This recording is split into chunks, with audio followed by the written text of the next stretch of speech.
Hello អ្នកទាំងគ្នា Welcome back ជាមួយនឹង DJ Picha ខ្ញុំធ្លាប់សន្យាថាខ្ញុំនឹងធ្វើវីដេអូ guideline ក៏ដូចជាបង្រៀនអ្នកទាំងអស់គ្នាអំពីការចាក់ភ្លេងមកយើងនិយាយសួរថារៀន DJ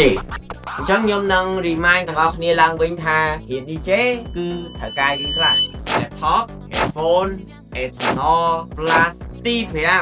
យើងត្រូវមាន controller ម៉ាស៊ីនចាក់ភ្លេងអញ្ចឹងយើងមានប្រមាណមុខនេះហើយគឺយើងជំនាញ DJ ហើយប៉ុន្តែបើយើងអត់មានលុយផងធ្វើម៉េចបងអត់មានលុយផង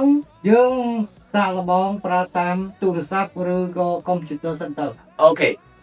DJ យើងការដែលយើងទិញអាវ៉ាន់យើងចេញដំបូងយើងចេញទិញអាវ៉ាន់អញ្ចឹងវាអស់ច្រើនអស់លុយច្រើនសម្រាប់ខ្ញុំការដែលយើងរៀន DJ ដំបូងគឺយើងត្រូវតែមាន laptop មួយសិនជាចាំបាច់ទិញត្រឹមតែ laptop មួយសិនតោះឥឡូវយើងចូលរៀនថ្នាក់ DJ basic ទាំងអស់គ្នាអូខេបន្ទាប់ពីយើងបាន laptop ហើយយើងចូលទៅ download កម្មវិធី DJ ទាំងអស់គ្នាកម្មវិធី DJ គឺវាមានច្រើនប៉ុន្តែកម្មវិធីដែល worldwide នៅក្នុងស្រុកយើងគឺ Serato DJ ព្រោះដោយសារតែកម្មវិធី Serato DJ គឺមានអក្សរខ្មែរនៅក្នុងនោះអញ្ចឹងជាមូលហេតុដែលគេប្រើ Serato DJ ច្រើនហើយកម្មវិធីហ្នឹងគឺយើង download ប្រើដោយ free ទេអត់គិតថ្លៃទេនេះគឺជា website របស់ Serato DJ អញ្ចឹងយើងអូមកមានឃើញគេមានអូខេមានអានេះគឺ Serato DJ Pro ហើយអានេះគឺ Serato DJ Lite អញ្ចឹងយើងគួរប្រើមួយណាសម្រាប់ការប្រើ Serato គឺយើងប្រើទាំងពីរទាំង Serato Lite និង Serato Pro ហេតុអីក៏វាបែងចែក Serato Lite Serato Pro Serato Lite គឺមានម៉ាស៊ីនមួយចំនួនតូចម៉ាស៊ីនខ្នាតតូចភាគច្រើនគឺគេប្រើ Serato Lite មិនភាគច្រើនគេប្រើទេគឺ Serato Lite ហ្នឹងគឺវា support ជាមួយនឹងម៉ាស៊ីនខ្នាតតូចសម្រាប់ Serato Pro គឺគេប្រើសម្រាប់ support ជាមួយនឹងម៉ាស៊ីនធំអូខេអញ្ចឹងយើងចូលទៅ download នៅក្នុង Serato Pro នេះមកអូខេយើងចូលមកវាមានពាក្យនេះវាមានពាក្យ download version 3.3.5 អូខេអាហ្នឹងគឺ last version របស់ Serato DJ Pro អូខេអញ្ចឹងមុនដែលយើងចុច download បានយើងត្រូវតែមាន account របស់ Serato អញ្ចឹងយើងចូលមកកន្លែងនេះមកនេះគឺមានពាក្យថា sign in ឬក៏ពាក្យថា create ដូចខ្ញុំមានពាក្យខ្ញុំមាន account ស្រាប់គឺខ្ញុំចូលទៅ sign in ហើយ download មកបានហើយអញ្ចឹងបើសិនជាអ្នកទាំងអស់គ្នាអត់ទាន់មាន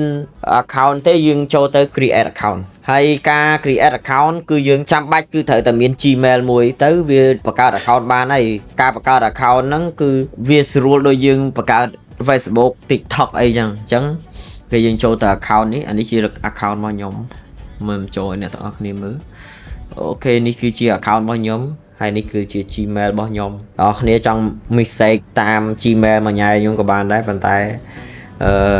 យ៉ាត់យ៉ែងតិចពេលឆាត់មួយញ៉ៃខ្ញុំអូខេឥឡូវខ្ញុំលុកអាវសិនខ្ញុំលុកអាវហើយខ្ញុំចូលទៅបង្កើតឲ្យអ្នកទាំងអស់គ្នាមើល create account នេះអ្នកនរគ្នាជាតារាងដែលយើងបង្កើត account Serato ទី1គឺយើងប្រើការ Gmail អញ្ចឹងយើងដាក់ Gmail នេះមកឃើញទេអានេះ Gmail កុំព្យូទ័រខ្ញុំដោយសារខ្ញុំប្រើយូរអញ្ចឹងខ្ញុំវាមាន code របស់ខ្ញុំវាបើកមកវាមានស្រាប់ហើយaccount វាមក Gmail ហ្នឹងវាអូតូអញ្ចឹងបើសិនអ្នកនរគ្នាអត់មានទេយើងអ្នកនរគ្នាវាយ account យើងទៅហើយនេះគឺជា password របស់យើង password ទាំងលើទាំងក្រោមដាក់ដូចគ្នាមានទាំងលេខមានទាំងអក្សរហើយយើងagree វាទៅយើង standby ទៅយើងចុច create ទៅវាទៅឲ្យស្រួលទេតែសំខាន់យើង make sure ថា account Gmail របស់យើងហ្នឹងគឺអត់ដែលធ្លាប់បង្កើត Serato ទេអញ្ចឹងទើបយើងបង្កើតទៅចូលស្រួលតែបើសិនជាយើងធ្លាប់បង្កើតហើយអូខេយើងចុច sign in ដូចខ្ញុំមកយើងចុច sign in មកអូខេដូចខ្ញុំខ្ញុំអូខេមានអញ្ចឹងខ្ញុំចុចវាយមកហើយវាយលេខកូដរបស់ខ្ញុំទៅវាចូលហើយdownload កម្មវិធីនេះខ្ញុំអត់ចង់និយាយវែងឆ្ងាយទេវាស្រួលទេកន្លែងហ្នឹងយើងចូលទៅមើលតិចទៅបើសិនជាយើងអត់ចេះអង់គ្លេសយើងមើលតាមខ្ញុំទៅមើលតាមលំនាំខ្ញុំចុចទៅគឺបានហើយបើសិនជាអ្នកទាំងអស់គ្នាលំបាកខ្លាំងក្នុងការ download អ្នកទាំងអស់គ្នាអាចឆាតមកខ្ញុំមកខ្ញុំនឹងផ្ញើ program ហ្នឹងតាម Telegram ឲ្យអ្នកទាំងអស់គ្នាបានអត់ជាបញ្ហាទេអូខេអញ្ចឹងឥឡូវយើងចូលទៅក្នុង Serato Pro មក download យើងចុច download មកយ៉ាអត់ទៅអញ្ចឹងចុចមួយទៀត phấp vì load màu trong này cái nhé vì download màu rồi Serato DJ Pro version 3.7.5 ok chẳng bật sân chỉ nè đó kia computer nè đó kia xử tiếp chẳng nè đó kia thử tại thợ Serato version tiếp đằng bây của mọi computer nè đó kia ốc lăng big việt thôi tẹt chẳng bật nè đó kia trong ban version xử tiếp dương trôi màu này máu hoặc chỉ chẳng tận đặt một ok dương trôi màu download add chill ok download add chill nhưng ông lên sử cho bạc mà đi ta đặt một ok và top dương cho mau lại năng hái dương khơi này sẽ tố DJ Pro download add chill với ngay nào cái này cùng sơ một căn nhưng mà ông lên dậy sử cho bạc mà đấy an cùng sơ một cái đây ok chẳng dương miên là version 7.7 hay đánh cho một hòm là hỗ chẳng chẳng bật sân gì computer dương xử tiếp bên na dương tài liệu việc bên năng màu hay nhom ri của mình nói là ở cái nếp thầm Serato pi cho muối cho pi rồi có thầm bay cho ba này vì mình sử thời computer này ở cái nếp vì cái đại pi chẳng smart computer MacBook vì miền Nam bao vì smart phở hay nó không nếp vì miền đại nè được ưu tố ta version bay cho chẳng vì miền tham MacBook OS đọc bấy hay miền đây màu chẳng thiệt màu hay Windows 11 hay Windows 10 này chẳng version computer dương tiếp dương 18 đăng màu tha version mùi ná đã xạ xong mũi nè tao óc này phở từ xạ xong chỉ muốn nâng computer mà xạ xong óc này tao óc này cứ bây đại hiển cứ xạ xong khúc version chẳng sầm khăn lưỡi computer này óc này versionประมาณ này chẳng version thì dương ắt đăng thảo version bao computer dương ประมาณ nó lưỡi MacBook ní dương ai cho từ chạy ní bàn ok cái lại chạy ní dương cho mà cái lại hụt platform này cho lại platform nó việc khơi miền about this Mac chẳng như cho about this Mac nâng nó ok dương khơi anh ấy computer ba nhóm cứ MacBook Pro hay chip M3 chẳng version bao nhóm cứ nè cứ lại nè Mac OS so đi nhầm đăng an tham vậy nha version đọc hẻm cho mỗi trận môi nè cho dương cho more info đi mà information đó dương khơi cho ba hàng nè tha níคือ version bao dương anh ấy chỉ spec computer bao dương chẳng version bao nhóm cứ ai phở lơ cam thi trong khỏi bàn đòi smooth ở tệ tỷ ní cứ version đây nhom ai phở bàn chẳng bật nè tại ở version nè ở thầm tại ok đôi chia version đọc pi version đọc môi version đọc ấy dương phở animal hay p để dương cho ô dương khơi dương mưa khơi nè anh đang chia version bao dương hay dương cho tư cho lại ní máu download từ trong ban mùi ná cứ sẽ chạy tặng ở này thì ok anh ấy cứ sẽ download Serato Pro hay sẽ cam thi mùi tiết đại dương trang bạch thử tầm miến cứ Serato Lite HA phụ Serato Lite cứ support cho mùi nâng mà sân controller mà sân DJ sẽ tiếp ok chẳng những cho tới cái nông Serato DJ Lite máu hay dương họ biết năng đôi cái này họ biết download năng đôi cái này chụp sân ôm mà dùng dụ ok này download vì nó lớn đi sao nên download nó cho tới hái anh ấy version trong gọi robot Serato Lite chẳng dương trong ban version tiếp sẽ mẹp computer dưới cứ dương cho nâng download đi máu ok chẳng dương hứa từ tha version mùi ná để thử mùi computer bao dưới chẳng dương download hãy vô một lần ní chỉ program từ nhom ban download mình chẳng dương cho double click via máu cái viên đằng tranh bài này chẳng bao giờ map computer nào ở kia xử khó bao nhóm rồi còn lơ bao nhóm vì ai nè rồi còn version này khó khía cứ vì khó khía tình tụi nó không graphic bao computer chẳng biết từ lãng cứ biết từ mũi từ khía thì computer bài là lót chán là nhưng cho từ lãng mà tao ok nhưng con là new vi map tập bị những click vì hái những châu đó license vi ní thì những bài mơ tới con là new là hốt mà những agree vi map ok hay những install vi mà tập bây cho lại ní vì thời cao dương vai lịch code computer bao dương cho tới khả vi hái dương check enter tới cái viên năng từ lại driver này ngay chẳng từ lại ngắt vui mà flat hay ok ok vi complete này chẳng dương close vi máu anh ấy dương check mua viên bên này ta bây để dương từ lại hái dương chọn lục vi cháu rồi dương tục không nằng sẽ mẹp nhóm cư nhóm tục vi sẽ mẹp từ lại ngay khỏi tiền nhưng mà trong download pi bày đo này chẳng nhóm kịp vi ok chẳng đi chia cảm thí Serato DJ Pro bao nhóm trong đi cầu miền đài là nơi cảm thí Serato DJ Pro bao nhóm hay Serato Lite vì miền nó không đang dẹp computer nhóm vì miền dẹp vậy chẳng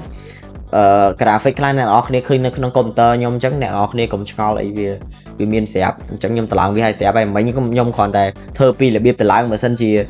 គ្នាយើងមួយចំនួនដែលចាប់ដើមថ្មីគាត់អត់ដឹងរបៀបតម្លើងគឺខ្ញុំប្រាប់កន្លែងមិញគឺរបៀបតម្លើងហើយអញ្ចឹងយើងខាត់វាតិចទៅឥឡូវយើងចូលទៅក្នុងកម្មវិធី Serato កម្មវិធី Serato ពេលដែលយើង download មកថ្មីវាអត់មានទេអានេះអត់មានទេ record នេះទុកសិនអូខេអានេះវាអត់មានទេអញ្ចឹងវាចេញមកវាចេះណា record នេះខ្ញុំចុចលុបអត់កើតទេ record ចម្រៀងរបស់ខ្ញុំលុបអត់កើតទេអញ្ចឹងអ្នកទាំងអស់គ្នាបើកមកវាតទេស្អាតកន្លែងនេះអត់មាន folder អត់មានអីទេកន្លែងនេះគឺអត់មាន folder ទេអញ្ចឹងដើម្បីយើងទាញចម្រៀងចូល Serato យើងមាន2វិធីទី1បែបលឿនទី2គឺបែប standard អូខេអញ្ចឹងបែបលឿនឧទាហរណ៍នេះជាកម្មវិធី Serato អញ្ចឹងយើងចុចអានេះឲ្យវាទូចអេក្រង់ឲ្យវាទូចមកយើងព្រមវាទូចចេះអូខេអញ្ចឹងយើងអាចទាញមើលចម្រៀងណា file ចម្រៀងខ្ញុំเอา file ចម្រៀងរបស់ខ្ញុំមួយសិនអូខេឧទាហរណ៍តានេះជា file ចម្រៀងរបស់ខ្ញុំអូខេខ្ញុំទាញវាចូលមកកន្លែងនេះមកពេលនេះយើងអាចទាញចម្រៀងហ្នឹងចូលទៅ direct នៅក្នុង disk នេះឬក៏យើងបង្កើតកន្លែងនេះយើងបង្កើត folder មួយមក create one នេះយើងទាញចម្រៀងចូលអានេះហើយយើងអាចទាញបានច្រើនដែរមិនមែនម្ដងមួយទេយើងអាចទាញម្ដងទាំងអស់បានឃើញទេឃើញមានមកហ៎ទាញវាចូលលេងគឺអានេះគឺ disk ទី1អានេះគឺ disk ទី2អញ្ចឹងនេះវាដាក់កន្លែងនេះគឺ1លេខ1កន្លែងលេខ2អញ្ចឹងមានថាអានេះគឺជា disk ទី1អានេះគឺជា disk ទី2សង្ដាដែលគេប្រើគឺគេអត់ទាញចម្រៀងដូចខ្ញុំចេះទេអាមិញគឺផ្លូវកាត់យើងទាញមកបត់អីចឹងណាយើងចង់ទាញម្ដងម្ដុំឬក៏អីយើងចុចមកកន្លែងនេះគឺ file វាដាក់ file អូខេដាក់ file ហើយវារកយើងរក folder ចម្រៀងរបស់យើងថាយើងទុកនៅណាលើ desktop ឬកន្លែងណាយើងរកមើលឈប់សិនខ្ញុំរកមើលសិនអូខេដូចនៅ download នេះគឺជាចម្រៀងដែលខ្ញុំ download តាម Facebook តាម Telegram អីចឹងអូខេដូចជាអានេះដាក់កន្លែងហ្នឹងមកចុចមកតមកទៀតវាដល់កន្លែងនេះចម្រៀងអញ្ចឹងយើងអាចទាញចម្រៀងចេះចូលមួយមក folder ចេះក៏បានប៉ុន្តែពេលដែលយើងដល់ file ចម្រៀងនេះហើយគឺយើងទាញទាំង file វាចូលមកគេយើងទាញ file វាចូលមកទាញចូលមកប្រអប់នេះអញ្ចឹងយើងឃើញក្នុងប្រអប់នេះមាន folder ចម្រៀងហ្នឹងហើយអញ្ចឹងយើងចុចបិទអានេះមួយវិញមកអញ្ចឹងនេះជា file ចម្រៀងរបស់យើងដែលយើងបានទាញវាចូលមកអញ្ចឹងនេះជាចម្រៀងរបស់យើងពេលដែលយើងចង់លើកវាចូល disk គឺយើងអាចទាញវាមួយទៅអញ្ចេះបានទាញវាមួយទៅអញ្ចេះបានប៉ុន្តែសម្រាប់តែអ្នកនរគ្នាអត់ចង់ទាញចង់ប្រើ key cut អញ្ចឹងឧទាហរណ៍ថាយើងឆ្លាញ់បត់នេះអូខេបត់នេះយើងចុចលើបត់ហ្នឹងមកហើយយើងចុចកន្លែងឡើងលើចុះក្រោមឆ្វេងស្ដាំនេះយើងចុចបើយើងចង់បាន disk ទី1យើងចុចកន្លែងខាងឆ្វេងមកគឺមក disk ទី1ហើយចុច shift អញ្ចឹងចម្រៀងវាលោតចូលហើយអូខេអញ្ចឹងបើសិនជាយើងចង់បាន disk ចូលទី2ចុចខាងស្ដាំ disk ទី2ហើយចុច shift មកវាចូលទៅ disk ទី2ហើយសម្រាប់ឡើងលើចុះក្រោមនេះគឺយើងអាចអូសវា scroll វាទៅលើទៅក្រោមអញ្ចឹងបានយើងរៀន make playing នៅលើកុំព្យូទ័រអញ្ចឹងយើងត្រូវចេះ key cut របស់វានៅលើកុំព្យូទ័រយើងពេលដែលយើងចេះ key cut លើកុំព្យូទ័រយើងវាស្រួលមិនយើងអត់ចាំបាច់ចុចមួយឯដូចឥឡូវបើសិនយើងអត់ចេះ key cut គឺយើងចុចមួយលើនេះលឺពេកហើយថយម្លេងតិចមកចេះនេះ short scope អានេះចុច cut អញ្ចឹងពេលដែលយើងថ្មីក្នុងការប្រើហ្នឹងគឺយើងរៀនចុចវាមកអាណាខ្លះយើងរៀនឲ្យដឹងមកចុចឲ្យដឹងមកកុំភ័យខ្លាចវាជាប់ស្អីហើយបើសិនជាជាប់ lock អីដែលអ្នកនរគ្នាដោះស្រាយចេញអ្នកនរគ្នាអាចឆាតឬក៏ comment នៅក្នុងវីដេអូនេះមកខ្ញុំនឹង comment តបអ្នកនរគ្នាឬក៏ខ្ញុំឆាតប្រាប់ទៅទាំងអស់គ្នា direct មកអូខេអញ្ចឹងសម្រាប់ key cut នៅលើកម្មវិធី Serato សម្រាប់ disk ទី1គឺគេប្រើពីអក្សរ Q នេះពីអក្សរ Q W E R T Y U I O P ហើយនឹងគ្នាបនេះគឺមួយជួរនេះសុំកាមេរ៉ាចិត្តតិចមកអូខេមួយជួរនេះគឺសម្រាប់ disk ទី1សម្រាប់ប្រើ disk ទី1នៅលើអក្សរមួយជួរហ្នឹងគឺសម្រាប់ disk ទី1វាមានច្រើនអ្នកនរគ្នាអាចចុច test វាបានអាណាខ្លះហើយយើងចុចហើយយើងចំណាំផងវាមានស្អីខ្លះអញ្ចឹងណាអូខេ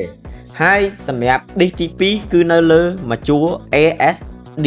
F G A J K L ហើយមានថ្មីងកដោអីនេះអញ្ចឹងមកជួរនេះគឺ disk ទី2មកជួរនេះគឺ disk ទី1សម្រាប់ការ play គឺយើងចុចអក្សរ W សម្រាប់ disk ទី1ចុចអក្សរ S សម្រាប់ disk ទី2តោះអូខេដល់ពេលយើងចុច scope វិញក៏យើងចុចអក្សរ S នឹងដែរគឺ play and scope អញ្ចឹងលើ key នេះខ្ញុំនឹងតែ save វាជា lyric ឲ្យអ្នកទាំងអស់គ្នាឬក៏តែ save វាជា document មួយ comment នៅវីដេអូនេះឬក៏ផ្ញើទៅអ្នកទាំងអស់គ្នា direct ពេលអ្នកទាំងអស់គ្នាសួរខ្ញុំអញ្ចឹងខ្ញុំអត់ចង់រៀបរាប់វាមួយព្រោះវាច្រើនពេកឥឡូវនេះវាច្រើនវាមានច្រើនអញ្ចឹងយើងងាកមកមើលកម្មវិធីយើងវិញអញ្ចឹងកម្មវិធីរបស់យើងកន្លែងនេះគេហៅថា hot queue អីគេ hot queue វីដេអូក្រោយខ្ញុំនឹងបង្រៀនអ្នកទាំងអស់គ្នាថា hot queue គឺជាអីអូខេ play ហើយ queue គឺជាអី playback គឺជាអីហើយ loop គឺជាអីអូខេអញ្ចឹងសម្រាប់វីដេអូនេះគឺជាវីដេអូ guideline អ្នកនរគ្នាក្នុងការ download ក៏ដូចជាចូលទៅក្នុងកម្មវិធី set up ឬក៏អីចឹងសម្រាប់វីដេអូក្រោយវីដេអូបន្ទាប់គឺខ្ញុំនឹងប្រាប់អ្នកនរគ្នាអំពី key card របស់នៅសារាតូត្រូវប្រើបែបម៉េចវាមានអីខ្លះអញ្ចឹងអរគុណច្រើនអ្នកនរគ្នាដែលបានចូលទស្សនាវីដេអូនេះតាំងពីដើមរហូតដល់ចប់ហើយក៏ជួបគ្នាឆាប់ៗវីដេអូទី2ទាំងអស់គ្នាអូខេបាយបាយ